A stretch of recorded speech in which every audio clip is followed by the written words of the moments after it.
안녕하세요. 네, 단문 상담 및 다회 상담 사례 구조와 방법을 안내해드릴 성여고 교사 이정림입니다. 네, 너무 화려하게 소개를 해주셔서 감사하기도 하고 송구스럽기도 한데요. 오늘 강의를 들으시는 위원님들과 별반 차이는 없고 경험이 조금 더 많다는 부분만 차이가 있습니다. 그래서 제가 오늘 안내드리는 부분은 그 부분을 중점적으로 고려해서 들으시면 될 것 같습니다. 네, 단문 상담 어떠셨어요? 저는 처음에 온라인 상담을 시작했을 때 단문 상담이 제일 어려웠습니다. 학생들 말로는 단문 상담이 이제 한 문장으로 학생들이 호소하는 문제를 말하는 건데 어느 날 제 진로를 어떻게 찾을까요? 이런 질문을 받았을 때 멘붕이었죠. 그래서 그때 슈퍼비전을 받고 있었는데 슈퍼바이저에게 어떻게 할까요? 라고 말씀을 드렸더니만 가볍게 학생들이 요구하는 바를 곰곰이 생각해 보시고 그 부분을 좀 간략하게 안내해 주시면 됩니다 라고 말씀하셨는데 너무 편안하고 믿음이 저를 믿으시는 표정으로 말씀을 하셨는데 저는 너무 힘들었어요. 왜 그러냐면은 이 표현 자체가 학생들이 뭘 요구하는지 처음 봤을 때는 이해가 전혀 안 되더라고요. 그런데 지금 와서 생각을 해보면은 그 내용은 제가 이해를 못했던 거더라고요. 이해를 못했다는 건 뭐냐면은 그렇게 표현했던 학생들은 자기 이해가 부족하거나 아니면은 위원님들께서 흔히 접하셨던 것처럼 학교에서 과제로 냈을 때 상담을 신청한 경우 또는 표현력이 부족한 경우였어요. 그런데 제 마음속에는 뭐가 있었냐 하면은 좀 전 시간에 강의를 들으셨던 것처럼 사례 개념화에 어떤 틀이 꽉 잡혀 있었던 거죠. 잘하고 싶었거든요. 그래서 내담자의 특성, 아니면은 배경, 성격 그 이외의 심리적인 특성을 다 확인하고 싶었는데 정말 한 줄의 문장밖에 없는 거죠. 보시다시피 뭘 하면 좋을까요? 제가 뭘 잘하고 좋아하는지 모르겠어요. 이렇게 하니까 내가 원하는 정보는 하나도 없는데 어떡하지? 라는 생각이 많이 들었습니다. 그런데 현장에서 계속 상담을 하다가 보니까 위원님들도 경험을 많이 하셨겠지만 학생들이 진로실에 와서도 흔히 상담을 요청할 때 그런 표현을 많이 하죠. 선생님, 저 상담 신청하는데요. 그래서 신청서 적어라 이렇게 얘기하면 뭘 적어요? 그래서 네가 궁금해하거나 알고 싶은 것, 선생님하고 얘기하고 싶은 걸 체크하고 문장으로 표현하면 돼 이렇게 얘기하면 모르겠는데요 이러는 거죠. 그래서 결국은 그러면 영역만 체크하고 선생님하고 얘기해보자. 그렇게 하면은 한 15분 지나면은 정말 저는 뭐뭐를 못해서 이러이러한 걸 하고 싶어요. 내지는 뭐뭐는 못하지만 이런 걸 하고 싶거나 아니면은 심리검사를 했는데 하나도 모르겠어요라는 말이 나오는 거죠. 그래서 제가 고등학교에서 근무하고 있는데 고2가 되어도 자기가 원하는 것을 표현하는 게 부족하구나라는 생각을 진로를 하면서 많이 배웠습니다. 그 이유는 사실은 자기 조절 이론이나 이런 데서 도움 구하기는 가장 핵심적인 자기 주도적 활동이거든요. 그런데 우리는 현장에서 아이들에게 긍정적으로 자기의 의견을 표현하고 조력자에게 도움을 구하는 걸 가르치지 않았던 거죠. 조금 서론이 길었죠. 그래서 단문 상담이 우리가 접하는 단문 상담들은 대체적으로 아이들이 자기 이해가 부족하거나 아니면은 비자발적으로 신청을 했거나 표현력이 부족한 경우에 그런 상담이 들어오는 경우가 많습니다. 그래서 이런 걸 접했을 때 제가 처음 말씀드렸던 것처럼 어떻게 하지? 얘는 도대체 무엇을 알고 싶은 거지? 나는 무엇을 제공해야 하지? 그래서 사례 개념화라는 말도 없고 48시간 이내에 답을 해야 되는데 저는 36시간이 지나도록 한 줄도 못 쓰고 고민만 했던 경험이 있었습니다. 단 한 줄의 문장으로 그 학생이 저를 소진에 빠지게 했던 거죠. 물론 이제는 아니지만요. 그래서 선생님들께 말씀드리고 싶은 건 단문 상담이란 걸 접하시면은 흔히 현장에서 학생들이 선생님 저 뭐 몰라요 라고 했을 때 꼭 진로가 아니더라도 학생들의 표현이나 여러 가지 것들을 고려하셔서 그만큼에 대해서 긍정적으로 제시를 하겠다 또는 안내를 하시겠다라고 좀 편하게 접근하셨으면 좋겠습니다.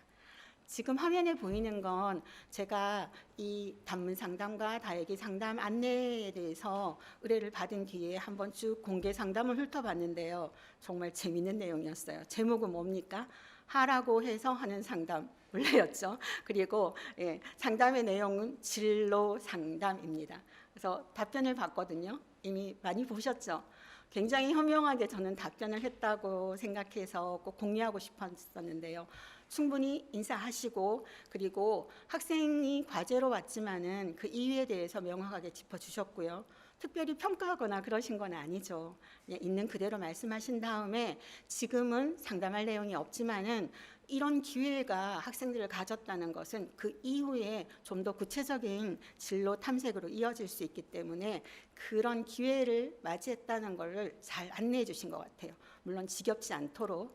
그래서 커리어넷에서는 이러한 것들이 있고 활용을 할 경우에는 도움이 된다라고 말씀하셨고, 또 후속 상담과 관련해서 혹시 진로에 대한 고민이 있을 때는 다시 방문해 주면은 뭐 도움이 되겠다, 또는 그리고 추가적으로 학생에게 응원하는 말씀까지 학생이 좀 무덤덤한 또는 무성의한 질문에 대해서도 굉장히 밝게 그리고 아주 깊이 있게 저는 저 부분이 아주 좋았거든요. 그렇게 응답을 하셨습니다. 그래서 선생님들께서도 부담 없이 편안하게 답변을 하시면 좋지 않을까라고 생각을 하면서 구체적으로 내용에 들어가 보겠습니다.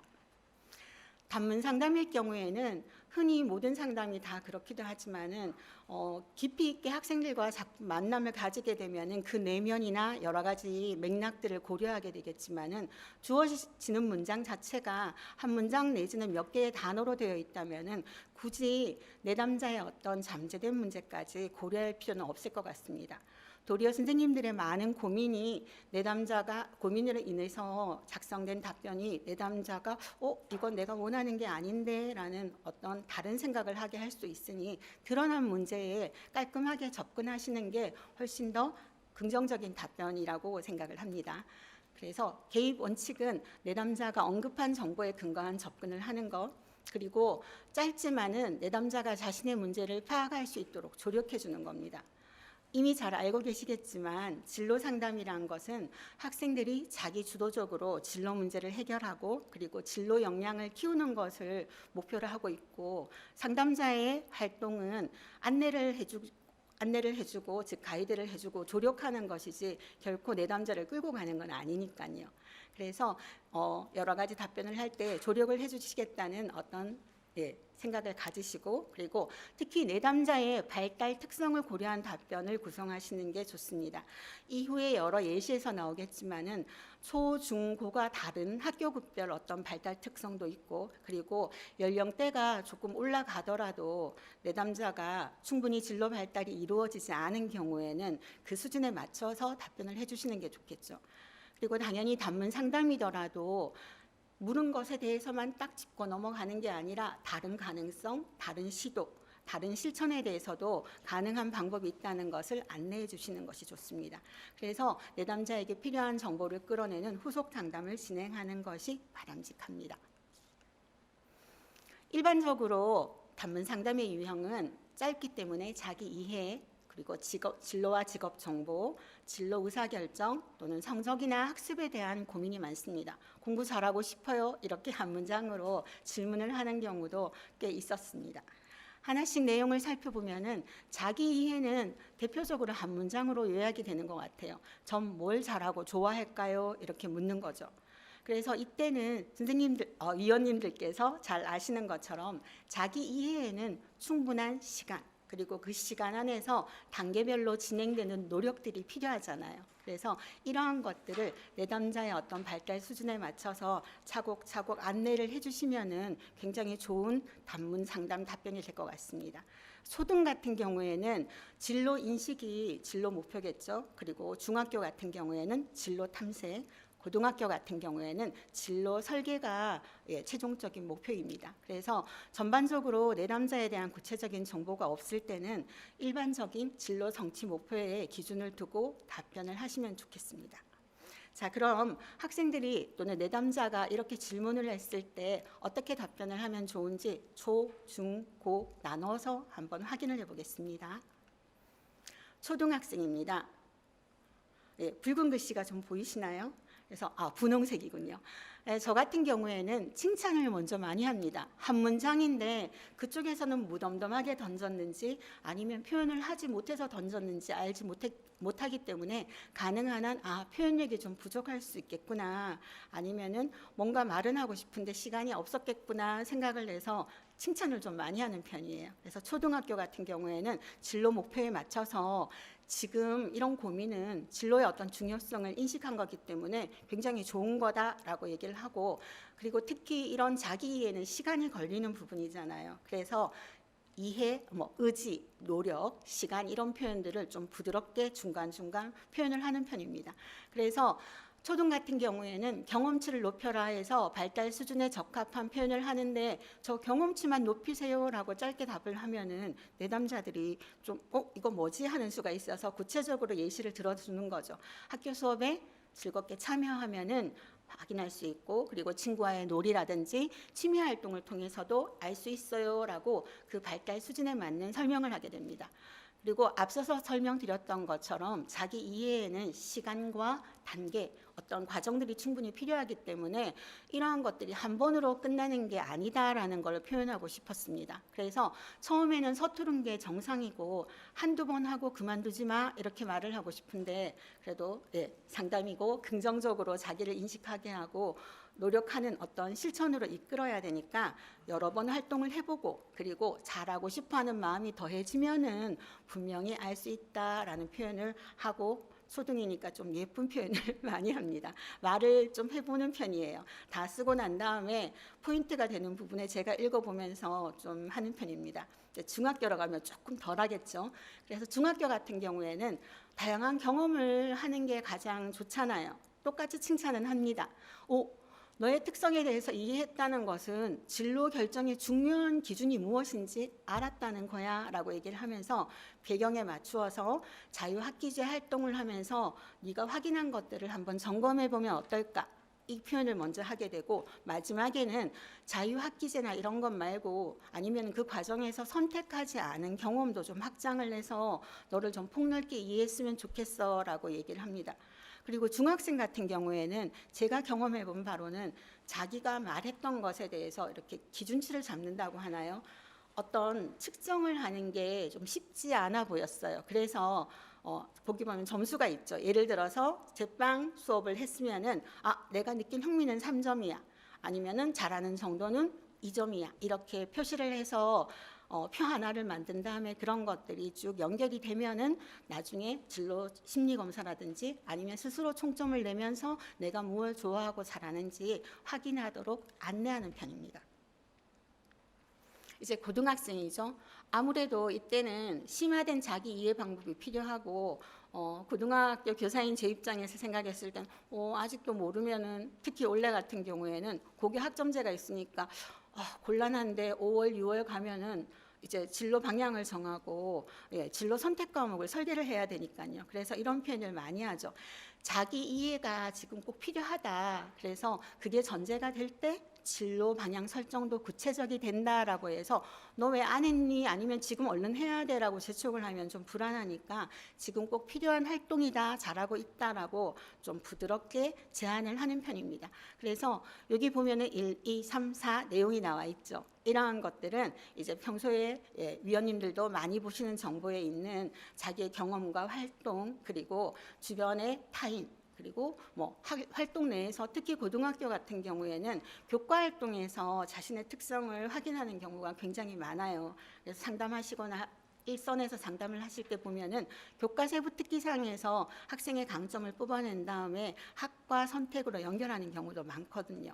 그래서 그런 부분들, 그리고 마지막에는 정말 저렇게 단문으로 적어놓은 경우에는 자기가 자기 마음을 모르는 경우도 좀 있거든요. 그래서 그럴 때는 심리검사를 해보면은 수치와 도표로 나오니까 도움이 될 것 같아라고 얘기를 하는데, 고등학생은 좀 짧게 끝내는 게 아니라 제가 제 물결무늬를 해놓았는데 활동의 장점이 어떠어떠한 게 있어라고 해서 각 활동의 1, 2, 3, 4번의 장점을 갖다가 조금씩 한 줄로 설명을 해주는 편이에요. 그리고 추가적으로 이제 흥미 검사나 적성 검사를 하게 되면은 어떤 심화된 활동을 할 수 있다라고 활동지 결과물 안에 이러이러한 것이 있다라고 얘기를 하고, 또 최근에 제가 많이 설명하는 것 중에 하나는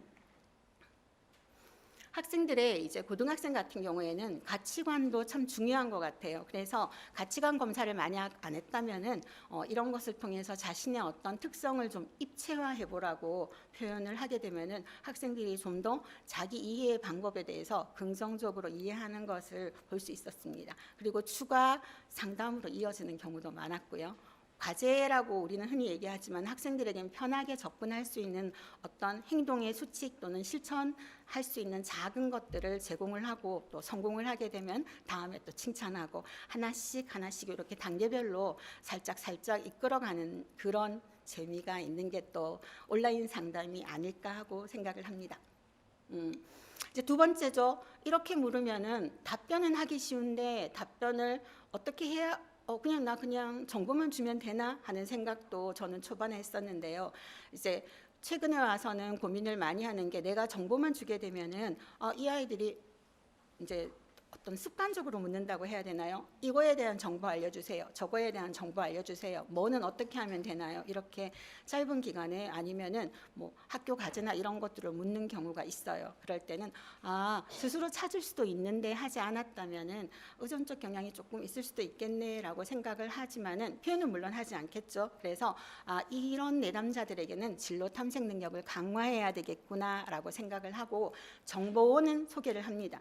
왜냐하면은 우리가 상담을 할 때 참 중요한 것이, 인터넷에 너무 많은 정보가 있는데 그 중에서 정말 정확하고 학생들의 어떤 진로와 관련된 사고 형성과 행동을 형성하는 데 도움이 되는 정보가 필요하잖아요. 그것을 갖다가 정보원을 정확하게 소개해야 되기 때문에 안내하고, 그리고 추가적으로 조력하는 부분을 넣습니다. 그럼 예시를 한번 보실까요? 그래서 의사는 어떻게 되나요? 하는데 여기는 초중등 나누진 않았지만 첫 번째는 이제 직업 정보 요소를 안내합니다. 뭐 중학교와 초등학교는 의사는 뭐뭐한 일을 하는 사람이에요. 특성은 이러이러한 것이 필요해요 라고 하는데, 고등학생도 필요한가요? 라고 질문하실 수 있는데요. 만약에 고등학생도 저렇게 단문으로 신청을 했다면은 좀 피상적으로 알고 있는 경우도 많거든요. 그래서 그렇다면은 이 아이가 고등학교 급이라도 아직까지 진로 직업 정보에 대해서는 충분히 탐색을 하지 않았겠구나라고 살짝만 예측을 하셔서 저렇게 첫 번째 단계에서 정보의 요소를 정확하게 제공하는 게 필요합니다. 그리고 두 번째는 이제 궁금한 내용을 전달해야 되겠죠. 그래서 의사가 어떻게 되나요 할 때 저는 진로 직업 정보를 안내할 때는 꼭 번호를 붙이거나 좀 문단을 많이 나누는 편인데요. 그래서 첫째는 이렇게 되는 것, 그리고 두 번째는 이렇게 되는 것 해서 면허 시험이 있다는 거, 그리고 두 가지 방법 이후에 학생들은 잘 모르고 있는 것도 있어서 이제 전문의 자격을 취득하는 것까지 조금 추가 정보를 제시하는 거죠.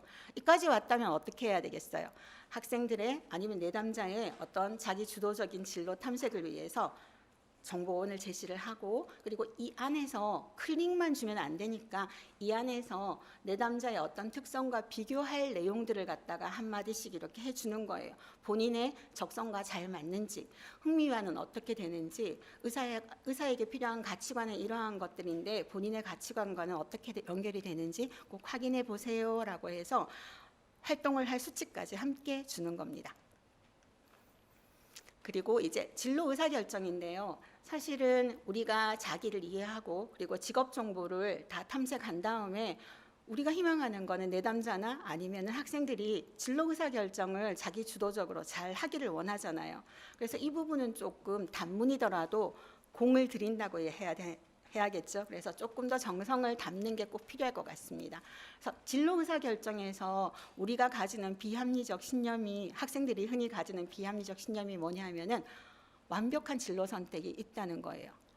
그런데 그렇진 않잖아요. 그러니까 학생들하고 이제 내담자와 상담을 하실 때는 어떤 의사 결정을 할 때는 당연히 관련된 요소, 그 안에는 자기의 특성도 포함되는 거죠. 그래서 그런 특성을 제시를 해주시고 선택지는 하나가 아니라 여러 가지다. 그리고 각 선택지는 조금 더 나은 건 있겠지만 모든 선택지에는 장단점이 있다라는 것을 정확하게 표현해 주시는 게 굉장히 중요합니다. 그리고 의존도가 높은 내담자일수록 흔히 보이는 표현이 저에게 딱 맞는 진로를 결정해 주세요. 이런 여러 가지 제안을 하기도 하고 아니면 부탁을 하기도 하는데 결국은 결정의 주체는 내담자 자신임을 강조하는 것도 굉장히 중요합니다. 그래서 답변을 할 때는 비교하는 내용의 차이점 그리고 의사결정을 했을 때 그 결정이 미래에 어떤 영향을 미치는지 그래서 꼭 고려해야 될 사항이 무엇인지 확인하는 것도 중요하겠죠. 당연히 온라인으로 만나는 경우에는 상담자가 내담자의 어떤 변화 상태를 확인하고 추가적인 지원을 해주기가 어렵습니다. 그래서 결정이 시급한 경우에는 주변의 도움을 얻도록 안내하고 후속 상담을 제시하는 것도 좋겠죠. 그래서 예를 들면은 일반고하고 특목고 중에 어디가 좋아요라고 했다면은 각 특성을 정확하게 짚어줘야 되겠죠. 진로 고민을 명료화해서 이러이러한 것 중에서 고민이군요 한 다음에 비교하는 내용의 차이점을 간단하게 설명합니다. 그래서 일반고 우린 진로니까 그래서 특목고와 일반고가 진로와 관련돼서 어떤 특징이 있는지 설명한 다음에 당연히 의사결정이 미래에 미치는 영향과 고려할 사항을 소개해야 되는데 이 경우에는 법과 관련돼서 특목고와 일반고는 대입의 어떤 진학의 범위가 달라지잖아요. 그래서 당연히 저 질문을 한 학생은 중학생이니까 중학생의 발달 수준에 맞춰서 고려해야 될 부분, 본인의 선택과 그 이후의 것까지 한번 생각해 보도록 안내를 하는 것이 좋습니다.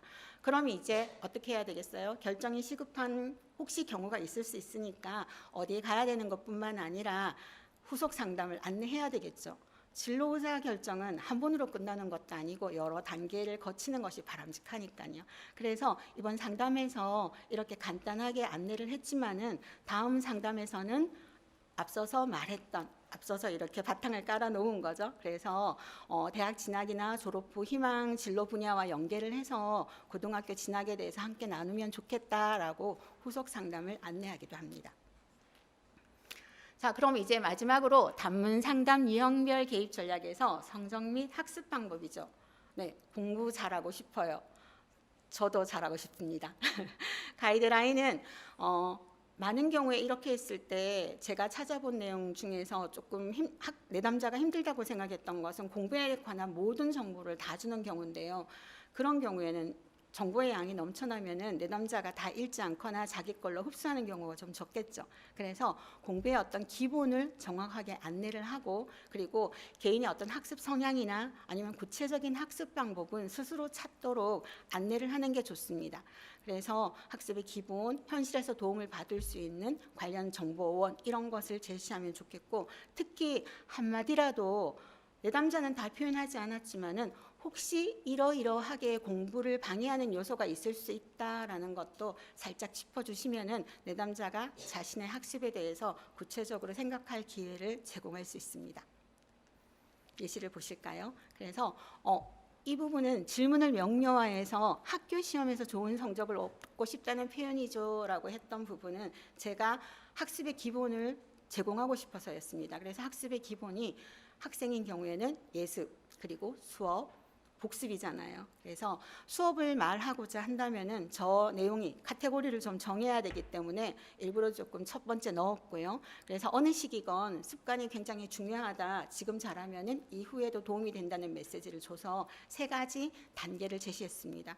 그리고 저 학생은 중학교 1학년이었습니다. 그래서 너무 푸시를 하고 부담을 주는 것보다는 가볍게 예습에 대해서 안내를 하고 또 몇 분을 해라 이러한 것들이나 아니면 고등학교 수준의 예습 방법 안내보다는 나오면은 모르면은 체크하거나 표시를 해두는 정도로 그 수준에 맞게끔 표현을 해봤습니다. 그리고 두 번째는 이제 수업이겠죠. 제가 답변을 작성한 다음에 꼭 한 번씩 읽어본다고 말씀드렸는데요. 수업 중에는 집중 이렇게 해서 일부러 강조점을 해서 선생님께서 설명하신 부분에 대해서 어떻게 해야 되는지를 앞에 예습 활동과 연결하도록 했습니다. 보통 학습자들이 이제 분절적으로 이해를 하고 있는데 학습이라는 거는 계속 연결이 되어서 반복이 되었을 때 효과가 있는 것이니까 그 부분을 조금 학생 입장에서 진술을 해준 거죠. 그리고 궁금한 것을 질문해야 한다는 거, 도움 구하기가 선생님만 되는 게 아니라 친구의 도움을 얻는 것도 좋다는 표현도 있습니다. 그리고 마지막에는 복습이라는 의미가 어떤 것인지 설명을 하고, 그리고 3단계를 아는 거죠. 다시 예습에서 봤던 단어와 내용, 그리고 전체 내용 정리, 그리고 마지막으로 문제를 풀어보면서 자기가 이해를 했는지 확인하는 식으로 설명을 했는데, 만약 고등학생이라면 어떻게 하면 좋을까요? 여기에서 내신을 관리하는 법이라든지 아니면은 뭐 수행 평가나 이런 부분도 좀 고려하는 법을 짧게 표현을 하시고 좀 구체적인 자료는 링크를 통해서 제시하시면은 많은 도움이 될 것 같습니다. 그리고 뒤에 이런 것도 있네요. 앞서 말씀드렸던 것처럼 자신의 학습 과정과 학습에 부정적인 영향을 미치는 요인에 대해서는 아직 언급을 안 했죠. 그래서 조금 길게 설명을 했는데 중학생인 경우에는 보통 핸드폰 때문에 고민을 하는 경우가 있어서 표현은 좀 긴 것 같지만 짧게 부모님 또는 앱을 활용하는 것도 좋다는 말을 했었고, 특히 마지막에 최근에 EBS에서 학습 유형 진단 검사를 개발을 해서 올려놓았어요. 그래서 그런 부분을 통해서 현실에서 편안하게 도움을 받을 수 있다라고 해서 구체적인 정보원을 제시했습니다. 어떠세요? 단문 상담 좀 쉽게 느껴지시나요? 아무래도 상담을 시작하시고 1년째는 단문 상담 자체가 굉장히 힘드시겠지만 좀 시간이 지나고 난다면은 단문 상담이 도리어 가볍고 좀 편안하게 응답을 할 수 있는 그런 내용이 아닐까 싶습니다. 왜냐하면은 내담자에 대해서 고려해야 될 부분은 그리 많지 않고 내가 진로 상담을 하면서 아주 고려해야 될 기본적인 내용들을 한번 되돌아보게 되는 그런 학습 효과가 위원님들에게도 발생을 하기 때문에 스스로 실력을 키우는데도 단문 상담은 굉장히 긍정적인 상담이라고 볼 수가 있겠습니다. 자, 다회 상담으로 가볼까요? 다회 상담이라는 건 단문 상담과 좀 달리 여러 회기에 거쳐서 이루어지는 상담인데요. 때로는 다회 상담 안에 단문이 들어있기도 하고요. 아니면 조금 더 복잡하기도 합니다. 제가 어떤 다회 상담을 했나 하고 봤더니만은 최근까지 초등인 경우에는 29번 만났고요. 궁금해요. 주기적으로 안 보이면은. 그리고 이제 중등인 경우에는 한 8회기. 그 이외에는 보통 3에서 4회기 정도 진행이 되었습니다. 그래서 다회 상담의 장점은 저렇게 진행이 되면서 당연히 어떻겠어요? 내담자에 대해서 많은 정보를 얻게 되겠죠. 그래서 뭐 조금 시간이 지날수록 호소 문제가 복잡할 수 있고 심층적일 수도 있지만은 상담자로서 느끼는 큰 보람은 정말 내담자의 진로 발달에 내가 참 조력을 할 수 있구나라는 그런 뿌듯함, 보람을 느끼게 되고, 그리고 실질적으로 내담자도 문제 해결 능력이 길러지는 경우가 많습니다. 이러한 것들은 다 어디에서 오겠어요? 초기에 상담자와 내담자가 정서적인 유대감을 잘 형성했을 때 가능한 부분도 큰 것 같아요. 물론 내담자의 어떤 특성이 다시 재상담을 신청하는데도 영향을 미치겠지만은 정서적 유대감이 형성되지 않는다면은 다음 상담으로 연결되기는 좀 힘들거든요. 단 문제는 있겠죠. 내가 보람을 느낀다고 해서 상담자가 지나치게 개입을 하거나 아니면 상담의 어떤 여러 과정들을 주도하는 경우, 그리고 또 내담자가 자기의 어떤 의존적인 특성을 가지고 조금 더 기대는 경우에는 조금 밀당을 해야 되는 경우가 발생을 하더라고요. 그리고 이제 상담의 회기는 상담자가 조정하는 게 아니니까 그런 부분들을 뒷부분에 조금씩 메시지를 줘서 과제를 주거나 해서 조정하는 부분들은 조금 노력이 필요한 부분이 있습니다. 다회 상담은 이미 앞서서 사례 개념화에서 보셨던 것처럼 여러 가지를 함께 고려해야 되겠죠. 내담자의 특성이나 아니면 호소 문제라든지 아니면은 여러 차례 보면서는 심리적 상태도 약간은 느낄 수 있는 것 같아요. 물론 글이지만. 그리고 여러 가지 이야기를 했을 때는 이번 답변에서는 어디까지만 가야 될지 우선순위를 두고 조금 설계를 하는 부분도 필요해요. 그리고 상담 방법은 지금 이 호소 문제에는 뭐 현실 치료 기법을 쓸 건지 아니면은 꼭 지금 뭔가를 해야 될 저는 경태주의라고 하죠, 그죠? 그래서 here and now라고 해서 지금 이 자리에 해야 될 것들에 좀 집중하라는 표현도 많이 하는데 그런 걸 해야 될지에 대한 고민도 필요합니다. 근데 쉽게 생각하시면 이래요. 많은 분들이 이제 학생들을 지도하신 경험이 많으니까 사례 개념화 하는 것은 내가 수업을 어떻게 진행하겠다라는 것과 거의 유사합니다. 이번에 다루어야 될 것은 물론 내담자가 제시를 하는 것들이지만 그것을 잘 분석을 하고 그리고 하위 단계까지 본 다음에 내담자의 특성을 파악하는 건 학생 특성을 파악하는 것과 동일하겠죠. 그리고 나서 그러면은 주어진 상담의 어떤 지면이지만은 수업의 한 시간이라고 생각을 하시고 내담자의 특성에 맞춰서 얼마만큼만 제시를 하고 활동은 어떤 것을 안내할 것인가 정보원도 내담자의 특성을 맞출 수 있겠죠. 그렇게 계획을 하시게 되면은 초반에 인사하시고 우리 이번엔 뭐 해볼까요? 어떤 게 고민이겠죠?라고 동기부여도 해주시고 그리고 정보든 어떤 것이든지 계획하신 대로 중반에 상담을 진행하신 다음에 마무리하시고 또 다음 기회를 안내하시게 되면은 사례 개념화는 그리 어렵지 않고 평상시 하셨던 어떤 기반 수업에 대한 개념을 기반으로 하셔서 진행하시면은 훨씬 더 편안하게 접근하실 수 있을 것 같습니다. 그래서 이걸 할 때는 그래도 고려해야 될 부분은 분명히 있겠죠. 한 번에 얼마만큼 줘야 될 건지 좀 전에 말씀드렸던 것처럼 내담자와 상담자 간의 관계 부분도 고려를 하셔야 될 거고 목표라든지 그리고 윤리적인 부분도 좀 민감한 부분이죠. 정보뿐만 아니라 표현이나 여러 가지 것들도 좀 고민해야 될 부분입니다. 당연히 충분히 구조화가 되면은 앞서서 이미 정서적인 유대감을 형성하고 있기 때문에 내담자는 스스로 어떤 자기 주도성도 키울 수 있게 될 거고 그리고 여러 가지를 통해서 성장한다는 것을 느낄 수가 있을 거예요. 근데 그렇지 않다면 어떻게 되겠어요? 점점 더 의존하게 되고 그리고 또 의존적인 어떤 내담자들의 특징이 내가 기대를 가지고 왔는데 기대와 좀 벗어나게 되면은 불신을 하거나 어떤 방어적인 태세를 취하거나 그런 것도 있으니까 이런 상담 구조화에 대한 기본적인 특성도 항상 염두에 두시고 하시면 좋을 것 같습니다. 그래서 상담 유형을 살펴보시면은 일단은 소통을 하느냐, 소통을 하지 않느냐가 좀 차이가 있어요. 소통을 한다는 거는 상담이 왔을 때 상담자가 이러이러한 안내들을 하고 그다음에 활동에 대해서 제시를 하면은 다음 상담을 했을 때 지난번에 그거 해봤었는데 좋아요. 아니면은 근데 그때 그건 잘못 이해하신 것 같은데 이번에는 뭐가 궁금해요. 다음에 이번엔 이렇게 해주세요라고 해서 뭔가 주거니 받거니 하는 게 있는 거죠. 물론 정도의 차이는 있겠지만 그래서 이러한 것이고 소통이 없다는 것은 그냥 계속 이제 상담이 제 표현입니다. 툭툭 이렇게 던지는 거예요. 내담자가 그 전에 어떤 답변을 했건 그 사이에 본인이 어떤 시도를 했건 긍정적인 시도도 있고 부정적인 시도도 있겠지만은 정보를 안 주는 거죠. 그래서 소통이 있으면서 상담 간격이 짧은 유형은 일반적으로 의존형이라고 하고 없으면서 짧은 형은 일방형이죠. 계속 그냥 대시하는 거. 그리고 이제 소통이 있으면서 간격이 넓은 형은 좀 혼란형, 없으면서 간격이 넓은 형은 독립형이라고 했는데 당연히 모든 내담자를 이렇게 네 분류로 할 수는 없습니다. 어떤 때는 적극성이 있어서 소통을 하면서 간격이 짧을 수도 있고 그다음에 자기 주도성이 높은 경우에는 조금 간격을 스스로 조정하는 경우도 있겠죠. 그래서 내담자의 특성은 위원님들께서 충분히 고려하셔서 하시면 됩니다. 그래도 우리는 특성을 파악하고 답변을 해야 되니까 한번 볼까요? 의존형 같은 경우에는 조금 중학생이나 초등학생 경우가 좀 많았던 것 같은데요.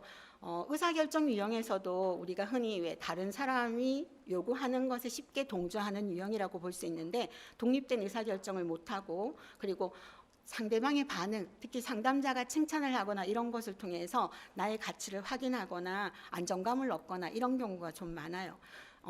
크게 어떤 심리적인 문제가 없다면은 당연히 성장 과정에서 의사결정을 한 경험이 없는 경우가 그렇겠죠. 경험이 없으니까 스스로의 어떤 결정에 대해서 자신감을 가지지 못하니까 저는 제가 상담을 한 경우에는 아주 이렇게 좀 부정적인 경우를 제외하고는 긍정적으로 바라보려고 노력을 많이 했습니다. 그래서 조금 더 뭐 해보면은 아니면 지난 결정이나 지난 활동에서 정보를 찾아서 이번에 한번 반영해보면 어떨까라는 표현을 많이 했었습니다. 단 너무 많은 정보를 줘서 제가 다 해주는 거는 경계를 했었겠죠.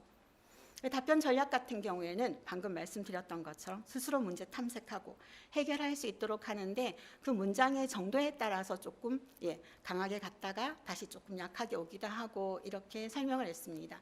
그리고 꼭 끝에는 이러이러해서 지난 활동을 통해서 어려웠던 점 그리고 도움이 받고 싶은 점이 있다면 그 부분을 다음에 꼭 다뤄보자라고 해서 꼭 의존이라는 게 나쁜 결과만 낳는 것은 아니니까 변화하고 있다면 그 다음 단계에서 조력을 줄 수 있다는 메시지도 긍정적으로 줬습니다. 그러한 것들이 상담 간격을 조절하게 되고 요즘 현장에서 수행평가하실 때 성찰하라고 많이 하시잖아요. 그래서 학생들이 스스로 자기를 돌아볼 수 있는 기회를 제공해서 꽤 긍정적인 결과를 얻을 수 있었습니다. 네, 아까 말씀드렸던 것처럼 29번까지 상담을 했던 학생이 중간에 조금 자기주도적으로 올라가는 것 같다가 처음에는 많이 의존적이었거든요. 그런데 27번째 됐는데 갑자기 툭 떨어졌어요. 그래서 읽어보니까는 와, 오랫동안 만났더니만 이제 자기의 생활 환경을 처음으로 밝힌 내용이었었는데 네모가 된 건 그래서 너 이렇게 있었구나. 그전에는 동생 이야기도 하고 그림 그린 이야기하고 엄마가 뭐 못하게 하는 이야기하고 하고 싶은 거 친구랑 얘기도 하고 이렇게 했었는데 굉장히 구체적으로 드러났어요. 그래서 얘가 좀 힘들구나라는 생각을 했겠죠. 그래서 저기 파란색과 그다음에 붉은색으로 해놓은 거 보면은 내가 지금 굉장히 힘들다는 거 주변과 비교를 하고 있는데 좀 잘하고 싶은 의지도 있는 거예요. 그죠? 그리고 자기 활동도 아주 구체적으로 잘 써놓아서 왜냐하면 그 전에 좀 짧게 써놓으면은 궁금한데 지난번에 썼던 게 뭔가요? 하거나 제가 이해했던 건 이건데 그게 맞나요?라고 제가 답변을 좀 했었거든요. 그랬더니 어느 순간부터는 아주 구체적으로 자기의 행동을 잘 적어줘서 답변하기가 아주 좋았습니다. 그래서 저는 여기 보면 공부 내용이 나왔지만은 우선은 좀 다독여주고 싶었어요. 초등학교 6학년인데 지금 선행학습을 저만큼 하고 있고 그리고 자기가 학원을 가는 거에 대해서도 싫지만 가야 된다는 걸 알고 있고 전략을 찾고 있는 거잖아요. 그래서 이 아이가 해야 되는 거는 스스로 하고자 하는 것에서는 힘을 주고 그리고 좀 디프레스되거나 이런 부분에서는 다시 긍정적인 마음을 가질 수 있도록 해주고 싶다. 이게 첫 번째 접근 전략이었고요. 그렇다고 해서 공부에 대해서 언급을 안 하면은 이 아이는 성취 욕구가 좀 높은 아이였어요. 항상 주변의 친구가 책을 낸다 이러면은 자기도 책을 내고 싶어 하고 실천을 끝까지 하는 경우죠. 한 3달 동안 진행을 하면서 그래서 한번 다 언급을 해보자라고 결정을 해서 첫 번째 이렇게 했습니다. 좀 많이 만났기 때문에 잘 있는 그대로 표현을 좀 했습니다. 앞에 거보다 훨씬 더 표현이 직접적일 텐데요. 중3 것도 매일 듣고 그냥 느끼는 그대로 전달하려고 생각했지만 한편으로 좀 마음이 아리다는 것도 썼다 지웠다 했지만은 그 부분도 좀 넣었어요. 그리고 지금 충분히 잘하고 있으니까 이후에도 잘하면 좋겠다. 주변 분위기에 자극받는 건 아니다 했고 이건 여기서 멈추고 마지막에 한 번 더 얘기했습니다. 일단은 좀 잘하고 있다고 힘을 실어준 다음에 두 번째는 공부법에 대해서 이야기하는데 이 아이가 성취 욕구도 높고 좀 학업 수준도 높은 것 같았어요. 앞에서 봤을 때.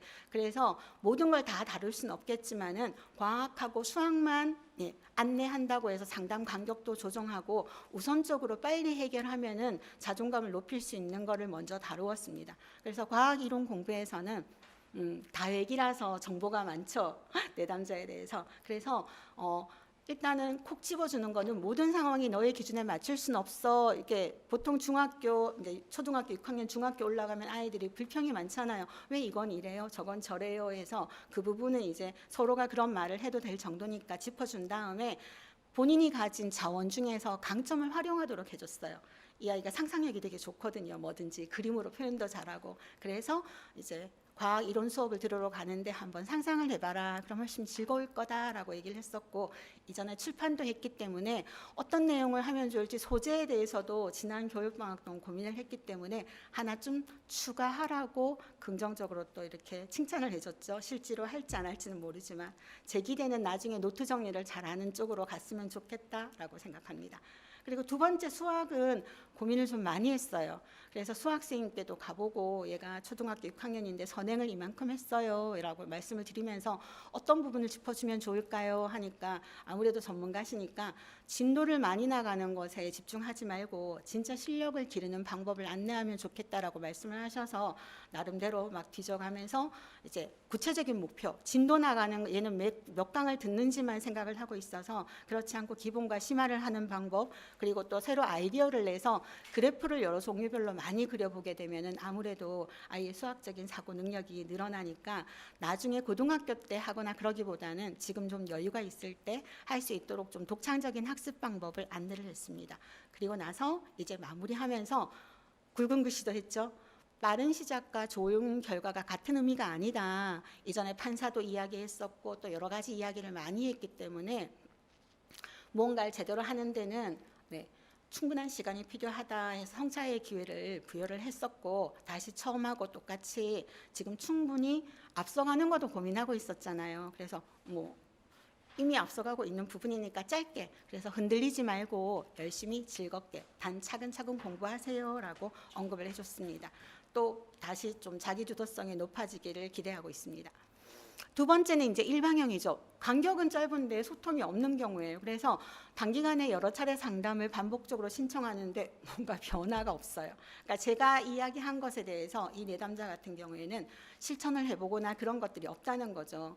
그래서 반응도 없고 상호 소통도 없지만은 무례한 말투나 요구를 하는 경우는 제가 접했던 경우는 드물기도 했지만 가끔 이제 뭔가를 많은 걸 요구하는 내담자는 있었던 것 같아요.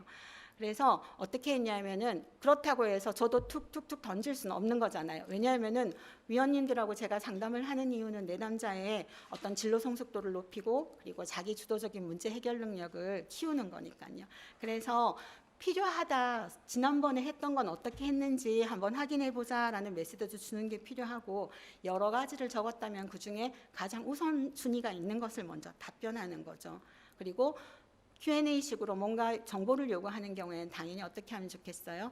앞서서 단문 상담에서 안내했던 것처럼 정보원과 경로를 안내하고 그리고 반복되는 질문이라면 이전 상담에 몇 번 문항을 한번 확인해 보세요라고 구체적으로 제시를 했습니다. 대표적인 거는 이제 이 학생 같은 경우에는 어떻습니까? 간호학과를 가고 싶다고 얘기를 하고 있는데 3월 21일, 3월 24일 이렇게 되어 있었죠. 3월 21일 같은 경우에는 제가 상담을 하지 않았고 3월 24일부터 이제 상담이 진행이 되었었는데 굉장히 짧은 시간 동안 운동을 했던 학생이고 특성화고를 갔는데 뭔가 좀 혼란스러운 것 같아요. 그리고 앞서서도 답변을 정말 꼼꼼하게 잘 하셨는데 갑자기 툭 이렇게 튀어나와서 아마 찾았겠죠. 노력을 했던 것 같아요. 그래서 연세대 간호학과가 좋다니까 어떤지 이렇게 해서 저는 좀 구체적으로 EBS 링크도 해주고 입시처도 안내를 해주고 이렇게 했었습니다. 미술의 수행평가도 반영이 되는지 아닌지 이런 여러 가지 전형을 설명을 해줬죠. 그런데 갑자기 3월 21일 날 체육교육학과를 간다는 거예요. 배구를 하고 있는데 저 여기 가고 싶어요. 배구 종목이 없으면 신청이 불가능한가요? 그래서 뭐지라고 생각을 했는데 한편으로는 저 체육을 전공하는 학생들도 저걸 잘 찾지를 못해요. 그러니까 실질적으로 잘 보는 게 어렵다는 거죠. 특히 고1 같은 경우에는 입시 전형을 꼼꼼하게 살펴보는 그런 애들이 좀 드물거든요. 그래서 이거는 좀 맥락은 다르고 아까 연결이 안 되지만은 충분히 안내를 한 다음에 추가적으로 소통의 어떤 내용들을 안내하는 게 좋겠다라고 생각을 했습니다. 그래서 당연히 이전 상담과 연결했는데 너 좀 바뀌었구나라고 말하기는 좀 못 적더라고요. 왜냐하면 1학년이고 지금 특성화고니까 아예 자원이 좀 얕은 상태잖아요. 그래서 이번엔 이걸로 잡았군요라고만 그냥 살짝 터치를 해주고요. 그래서 호소 문제를 정확하게 명료화한 다음에 이러이러한 가장 먼저 해야 될 거는 체육교육학과가 있는 대학을 확인해야 되는 거다. 그리고 입시 전형마다 내용의 차이가 있으니까 이걸 해야 돼라고 짧게 활동에 대해서 대략적으로 보여준 다음에 아이가 한테 특성화고에 있는 경우에는 대입과 관련 없는 활동을 좀 하거든요. 그래서 구체적으로 수업처럼 그러면은 체육교육학과가 있는 대학을 확인해 볼까요? 라고 해서 당연히 네, 링크를 걸어줬죠. 이러이러한 데서 찾을 수 있어요라고 해서 누르면 그건 볼 수 있는 거니까 그렇게 하도록 했고, 그리고 입시 요강을 검색하는 것은 말하듯이 예를 들어서 여기에 가서 검색을 하면은 무엇이 있고 실기 내용을 보면은 본인이 확인할 수 있겠지만은 1학년이라서 못 읽으니까 제가 찾아줬어요. 구체적으로. 아마 다음에는 다른 대학을 갈 때는 조로한 내용들을 찾아서 들어가 볼 수 있겠죠. 그래서 그런 식으로 안내를 했습니다. 정리를 다시 해줬습니다. 왜냐하면은 이렇게 진술한 상담을 한 글 자체가 이렇게 좀 정리가 덜 되는 부분이 있어서 한 단계씩 꼭 짚어줘야 되겠구나라는 생각이 들어서 좀 강조할 부분을 했었고요. 일단은 다시 와라고 말하기 전에 네, 학교의 진로 선생님하고 좀 수시로 상담을 해봐라. 그래서 계획 실천을 하는 데 도움이 된다라고 했고, 아마 제 기대와 추측으로는 갔다가 또 혼란스럽거나 그러면 다시 와서 질문을 하면은 이제 학교와 그다음에 커리어넷을 다 활용하면서 진로 개척을 할 수 있지 않을까 하고 저런 메시지를 마지막에 남겼습니다. 혼란형 같은 경우에는 소통은 있는데 상담 간격이 긴 경우죠. 그래서 당연히 상담 간격이 긴 경우고 혼란이라는 말은 여러 호소 문제가 혼재돼 있었고 변화가 있는 것 같기도 한데 예전의 문제를 그대로 가지고 있는 경우예요. 그러니까 문제를 해결하고 한 단계 한 단계 가는 게 아니라 그 안에서 계속 맴도는 경우가 많은 것 같아요. 그래서 항상 핵심 문제를 좀 명료화하고 앞에 것과 연계성을 확인한 다음에 무엇을 했는지도 좀 점검을 하는 게 필요하겠죠. 그리고 당연히 이 경우에는 앞서서 초반에 말씀드렸던 것처럼 내담자의 연령대가 올라가더라도 이런 특성을 보인다면은 발달 단계가 그리 높지 않으니 진로 성숙을 촉진하기 위한 어떤 요소들을 분명하게 제시하는 것도 필요하다고 생각을 했습니다. 그래서 여기 보면은 이렇게 나와 있죠. 18년도부터 있었는데 제가 봤던 거는 맡은 거는 2000년 5월 19일부터였었는데요. 그 전에 전문대에 다니고 있었는데 다른 진로를 하고 있어요. 진로 심리 검사를 했는데 탐색하고 있어요. 계속 고민만 하는 중이에요. 그리고 진로 고민을 하는데 수능 준비 중이에요. 누군가를 돕는 일을 하고 싶어요. 이렇게 해서 앞에 것들을 살펴보면서 오랫동안 저때 답변은 그렇게 했었어요. 오랫동안 진로 변경을 고민했는데 이제 구체화를 잘 했군요. 왜냐하면 누구를 돕는 거니까. 그렇지만 누구를 돕는다는 것은 모든 직업의 긍정적인 특성이니까 본인의 일단 특성과 연계를 해서 적성이라든지 흥미와 연계를 해서 범위를 좀 좁혀보면 좋겠다라고 얘기를 했는데 반달도 안 돼서 최적화된 직업이나 일이 뭔지 모르겠어요라고 했는데 이렇게 적어놓은 거예요. 아마 힘들었던 것 같아요. 스스로 생각을 정리하는 게. 그래서 돕는 거 하나는 잘 가지고 있는 거죠. 고마웠어요. 근데 그 돕는 범위가 제가 그 전에 했던 거는 이제 직업의 의미에서 돕는 거였는데 고민 정말 많이 했죠. 많이 찾았어요. 주변에 연기도 돕는 거고 뭐 교수님 일을 보조하는 것도 돕는 거고 그리고 가치관까지 생각을 많이 했더라고요.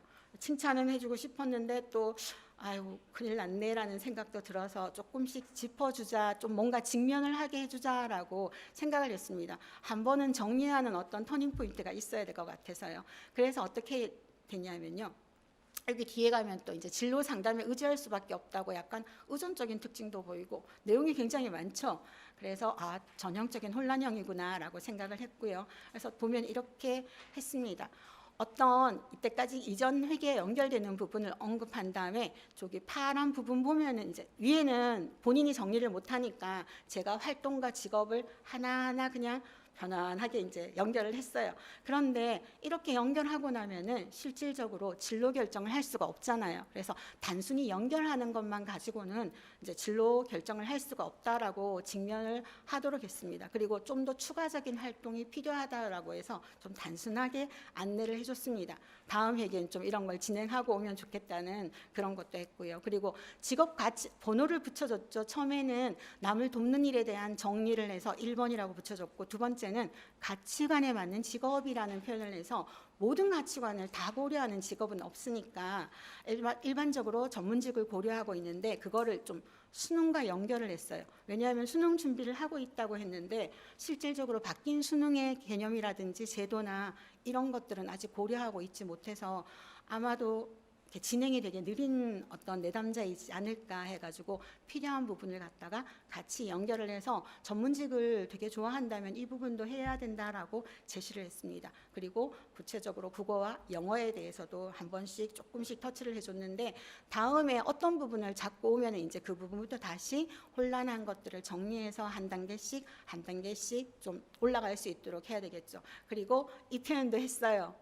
또 하나에서 느낌표하고 앞에서도 얘기했지만은 좀 생각을 정리해야 된다. 그래서 정리 안 하면 안 된다는 게 아니라 지금 수능 공부하고 있잖아요. 그래서 이렇게 계속 늘어놓거나 꼬리를 물게 되면은 지금 큰 목표를 둔 것들이 다 조금 의미가 없어진다라는 말을 꼭 해주고 싶어서 현실적인 조언도 했습니다. 그리고 모의고사 결과로 진로 방향을 결정해야 되는 부분도 꼭 강조를 하고 싶어서 내가 전문직을 하고 싶어도 안 나오니까 현실적이고 객관적인 자료를 근거로 한 단계씩 조금 나아갈 수 있도록 표현을 해줬습니다.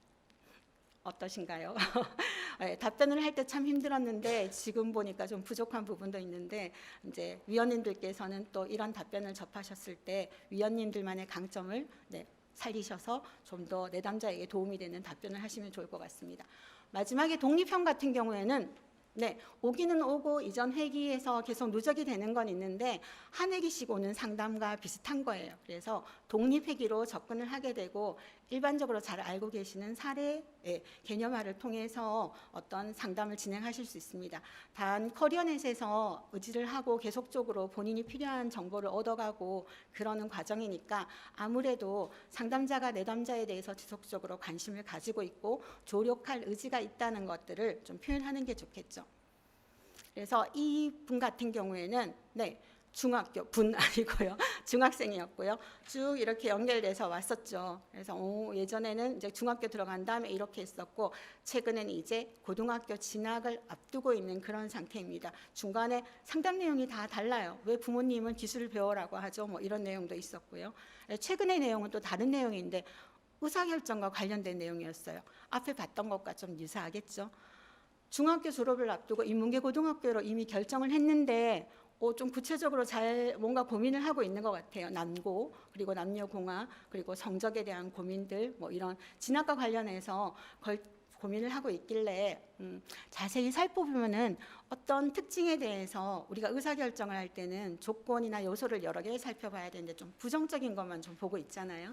그래서 어떻게 했냐면 오랜만이에요 이렇게 했어요.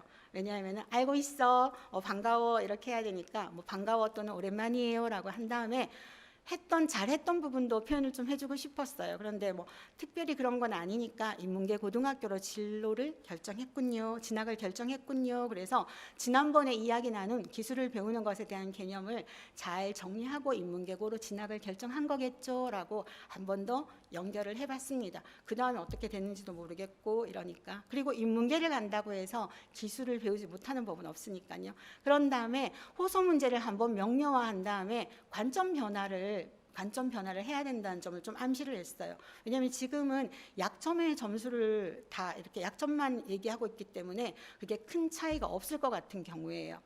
그래서 선뜻 정말 나라도 결정하기 어렵다 한 다음에 이렇게 하는 거죠. 그럼 이번에는 관점을 바꿔서 장점도 한번 고려해보면 어떨까. 흔히 내가 고려하는 내신 성적은 빼버리면 안 되는 거잖아요. 그래서 맨 앞에 놓아두고 그 이외에 쉽게 찾을 수 있고 들을 수 있는 학교 동아리 활동, 진로 활동, 뭐 그런 여러 가지 강점을 비교해 보는 거예요. 그래서 뭐 점수화해 보는 것도 좋다 하면서 표를 어떻게 만들었냐 하면은 이렇게 만들어서 올려줬어요. 기능이 있어서. 그리고 빈칸도 더 많았었는데 여기선 줄였는데 급식도 꼭 넣었어요. 고등학생들은 급식을 가지고 학교에 대한 만족도도 굉장히 표현을 많이 하기 때문에 이런 것들을 넣어서 기준을 가지고 점수를 매겨서 총점을 내보라는 표현을 했겠죠. 그리고 이제 예를 들어서 이렇게 하는데 그리고 뭐도 하면 좋겠다고요. 정보 수집을 위해서는 각 학교 홈페이지에 방문하고 입시 설명회도 가봐야지 저런 내용을 구체적으로 알 수 있거든요. 그래서 그런 부분을 좀 강조해 줬었습니다. 위원님들 이미 잘 알고 계시고 그리고 제가 앞에서도 얘기했지만은 상담자하고 내담자는 일방적인 관계는 아니잖아요. 협조적인 관계를 통해서 내담자가 자신의 문제를 분명하게 이해하고 그리고 대안을 구체화하고 실행해 볼 수 있도록 하는 거고 궁극적으로는 자신이 결정한 사항에 적응할 수 있도록 잘 성장할 수 있도록 돕는 과정이니까 이런 부분을 염두에 두신다면은 답변에서 협조적 관계, 이해하는 것, 그리고 실행해 볼 수 있는 것, 그리고 조력, 이렇게 4개의 키워드만 잘 가지고 계신다면은 단문이건 아니면은 다획이건 굉장히 즐겁게 접근을 하실 수 있을 것 같아요. 시간은 모르겠지만 하나만 안내해 드리고 싶은데요. 어이구. 예, 제가 그 29회기까지 했던 학생을 상담하면서도 그렇고 20대 중반까지 가면서도 아직까지 진로에 대해서 고민을 하고 혼란스러워하는 내담자를 보면서 저도 고민이 되게 많았었거든요. 근데 이게 뇌과학자가 쓴 책인데 이 안을 보면은 아이들이 왜 그렇게 혼란스러워하는지, 그리고 지난번에 했던 말하고 이번 말이 왜 다른지를 굉장히 긍정적으로 이해할 수 있더라고요. 그래서 그게 당연한 일이고, 좀 뇌의 어떤 발달이 늦는다면은 24, 5이 되어도 고1처럼밖에 정리가 안 되는 특성을 가질 수도 있다는 거죠. 그래서 뭐 학교에서도 그렇고 또 색다른 이전에 했던 얘기와 다른 얘기를 하게 된다면 너의 뇌가 지금 혼란을 겪고 있구나, 폭풍 이후에 정리가 덜 된 거구나라고 편안하게 접근할 수 있었습니다. 네. 부족한 안내를 잘 들어주셔서 감사하고요. 다음엔 또 현장에서 온라인 상담에 대해서 좋은 의견 함께 나눌 수 있기를 기대하겠습니다. 감사합니다.